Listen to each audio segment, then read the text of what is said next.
in that law, right? So it doesn't like effectively change the state's Controlled Substances Act, or are you saying that it does or should? Well, I think that it does. Here's what, it's been a long time since I looked at this, but what I recall is that the only thing expressly dependent upon federal rescheduling is the processing and issuing of the applications for the licenses under the Pharmaceutical Grade Cannabis Act that was going to put together certain facilities to be sold through pharmacies and whatnot. But when they turned it into law, it seems to me that the only thing that was contingent upon rescheduling was the actual processing and issuing of the applications for facilities. Now, but it did other things. Among other things, I'll try to find this exact quote for you, but it says that Article 7 of the Public Health Code, which is the Controlled Substances Act, does not apply to conduct that's protected under the MMMA, and that was with immediate effect. So there's a very good argument, and actually I think that some folk running around the ledge would probably agree that 660 really did take marijuana off of Schedule 1. The problem is it's either off of Schedule 1 or it's not. Whatever it's used for, whether recreationally or medically or this, that, and the other, it's still the same substance. So it's a bit disingenuous to say that, well, it's Schedule 2 for debilitating illnesses under the MMMA, but at the same time it's Schedule 1 for all other purposes. I mean, the fact of the matter is, with the passage of the MMMA... Well, of course, that's contradictory, because right. If it's got medical use, Precise. Value, then it should be off Schedule 1. Absolutely. That's the precise nature. So here what you have is the Public Health Code, Article 7, that criminalizes and makes marijuana, contraband for all purposes, with no accepted medical use and high danger of abuse and all of this stuff, right? And then you put the Medical Marijuana Act, Michigan's Medical Marijuana Act, on top of that. Now you put 4209 in the Facilities Licensing Act on top of that. All of this legislation that now clearly says that there is, number one, an accepted medical use that apparently outweighs its inclusion and its criminalization under the Public Health Code. But what you have here are two statutes that are just directly in conflict, where you have the state on one hand licensing people for the putting together facilities for the medical use of marijuana on the other hand, and then you have the Public Health Code, Article 7, that we should be right, out of. But can you, are you saying that it's effectively changed by this language, or that because it cites it in this new statute, that should then go over to the criminal code and change that? Well, we've long taken the position that 660 changed the scheduling of marijuana, because not just 660, but think about it. If you have one law, the Medical Marijuana Act, that says there is accepted medical use, whether it's as an affirmative defense or an immunity, whatever you had, but the Michigan courts have been harsh on that. They say, well, it's still Schedule 1. It's still a Schedule 1 drug. You just have an immunity. You just have an affirmative defense. Well, with the MMFLA and 660, I would argue, that there simply cannot be a rational basis for the continued scheduling of marijuana as a Schedule 1, or for that matter, Schedule 2, 3, 4, or 5, in my opinion, is that you have now effectively put together legislatively a Facilities Licensing Act that is licensing contraband. Because you have a direct conflict between the Facilities Licensing Act and the Public Health Code. And I would say that the scheduling of marijuana is what has to give. It can no longer be contraband for all purposes. Its mere smell cannot constitute probable cause to raid you and to rack up the patients that walk out of your dispensary up against the wall, because we know you have marijuana upon your person, and that's all we need to know. So I do know that Representative Yusuf Rabi from Ann Arbor is in the process of getting language through Legislative Services Bureau and getting prepared to introduce a bill that would deschedule cannabis in the states. Right on. And that's genuinely what needs to happen. That's genuinely what needs to happen. This House Bill 660 or Senate Bill 660 was an interesting thing that has kind of been discarded. But the only trigger, it doesn't require on the, for the implementation of the program does in fact require the rescheduling. But the movement of marijuana off of Schedule 1, we've long argued that probable cause needs to be reevaluated in the context of, look, you've got 180,000 people who have the right, however you want to call it, to be in possession of this plant. Its mere smell just cannot justify a police encounter, frankly. And that was an interesting part of that era, this bill passing. You know it. It scared a lot of people, too. The hearings for that bill were crazy. Mm-hmm. I mean, we've been to a lot of committee hearings, but there were a couple hearings there. I think, is that the one where one of our associates decided to call Randy Richardville a chicken? Yeah. He screamed it across the room. Chicken! And Richardville told him, you meet me out in the parking lot. Or out in the hallway or something. Yeah, it was insane. It was insane. Absolutely insane. But it was a little silly. It's good times, though. Good times.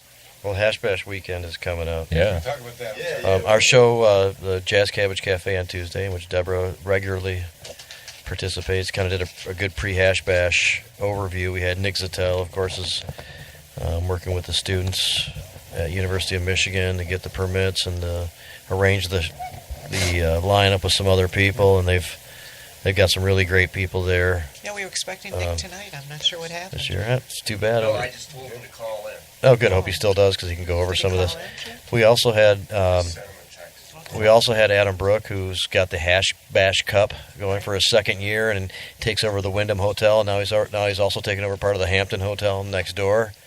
And he says that if you utilize the code word Razor Ray, you get a huge discount off your rooms. Take a couple $100 off. Razor It's Ray. going to be a great time It's at good to that know Hash people. Bash Cup, too, I'm telling you.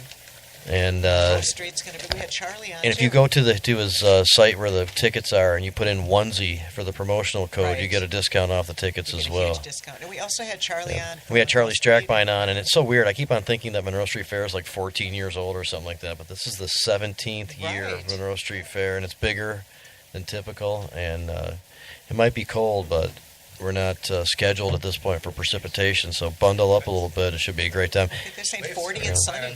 Late, Jamie will be precipitating. right. You'll be able to. You'll So recognize Lath Jamie's will be kicking it off for the first time in 3 years with the Star Spangled Banner, and then he also will be backing up John Sinclair in a little performance out there.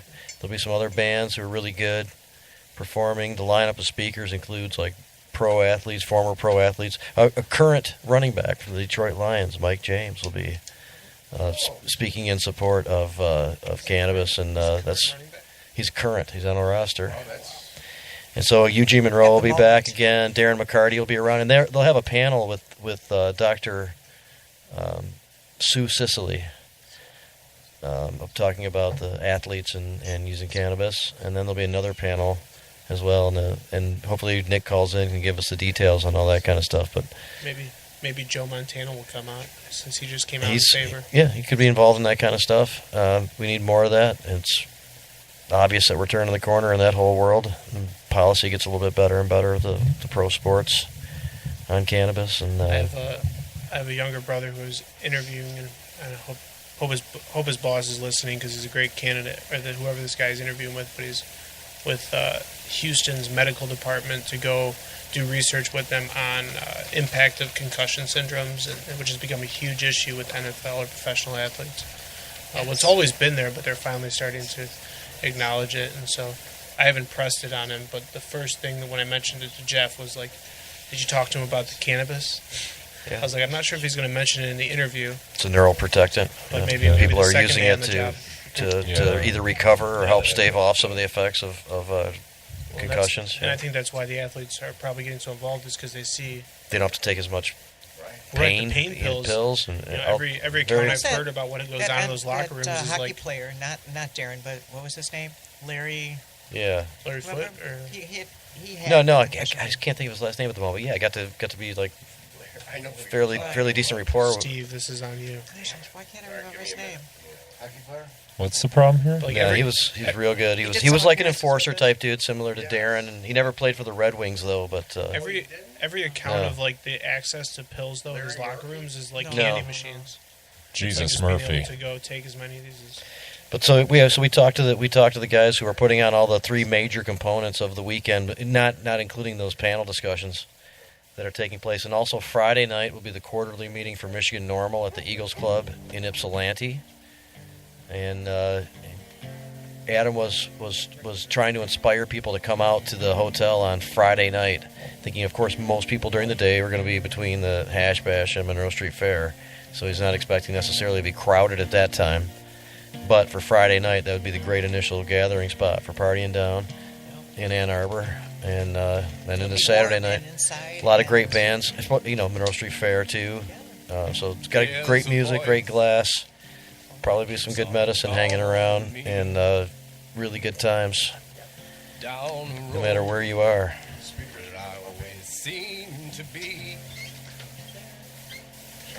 There's some music sliding into the background here. Yeah. See my old friend. Hmm? Is that music? It ain't long till I get spun round and I'm gone. It's season 10. Maybe tomorrow. You're just trying to close it out? Is that part? No, we're just, we're winding down. We don't have to close it off. Yeah, I went through a few of them already. it's going to be a great weekend. It's going to be fun. If you've never been out, you should Yeah, I definitely mentioned Darren go. already. Dana, okay, so this, it's been evolving the last few years. In my opinion, it's a little controversial to some because this was just a political rally where you're trying to, get somebody's attention and revolt against the man who's, being oppressive and stuff. But the reality is times have changed, and on the stage Saturday will be the front runner for for governor of the Democratic ticket, Gretchen Whitmer. I know that there's this poll that says Shrie's kind of out there right now, but it's not as reflective of the reality as one may think. So Gretchen still remains the person who can beat Schuette and who likely will emerge from the Democratic primaries as the winner. Also, Dana Nessel, of course, proudly endorsed by Am I Legalized and many other groups and organizations, and the best person to be Attorney General, the only person capable of returning integrity to that office. is Gretchen endorsed by Amaligos? No, we've only endorsed one candidate, and that's for the special circumstances surrounding Dana. Very special. And, of course, running for state senator, Jeff Erden will be there speaking. Running for State House Representative, Yusuf Rabi will be there. A couple of council people. One of my old friends, Ann Bannister, who I've known for years, hanging around Ann Arbor, took the seat of Sabre Briere when she decided to retire and move out to California. We'll be speaking there, and I'm really excited about that because she's very cool. Ann Arbor's very lucky that she chose to become part of the city council. Jamie, what did you just break? I didn't do anything. Josh did. Crash. Not bad. So obviously Nick will be there, kind of facilitating a lot of the stuff. I will be there. John Sinclair, Rick Thompson. Antoinette Jameson. Oh, of course, Q's going to be Dana there as will well. Be there. Dana will be speaking. Wait, I said Dana already. Yeah. And so, Yes, Q is yeah, and so it's going to be great, and to me it's an evolution. These are the people who likely have a great shot of becoming the elected people in these major statewide positions who will be there saying, I support this community and I want your vote, I want your support.